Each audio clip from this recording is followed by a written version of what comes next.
رمضان قد أهله بالصيام وأطل مسعدا أهلا وخلا ليته في كل حين. رمضان قد أهله بالصيام أحاديث رمضان waa barnaamij aynu ku soo qaadan doonno qaar ka mid a axaadiidta nebiga sala allahu calayhi waaalihi wasalama ee uu uga hadlay soonka ama ramadaanta.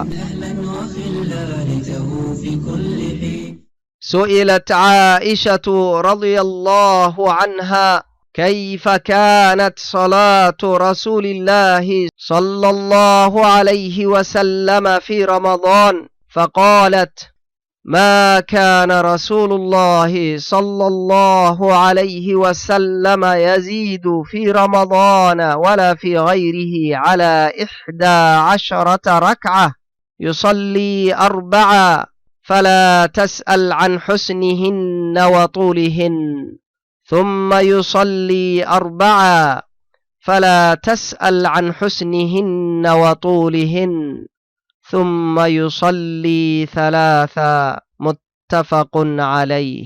عائشة بنت أبي بكر أم المؤمنين alla raalliha ka ahaado iyada iyo aabbaheedba ayaa waxaa la weydiiyey sidee ayay ahayd salaadii rasuulka alleh sala allahu calayhi wasalama ramadaanta dhexdiisa. markaasay tidhi ma ahayn rasuulkii alleh sala allahu calayhi wasalama mid ka siyaadiya ramadaan iyo kayrkeedba 11 ragco.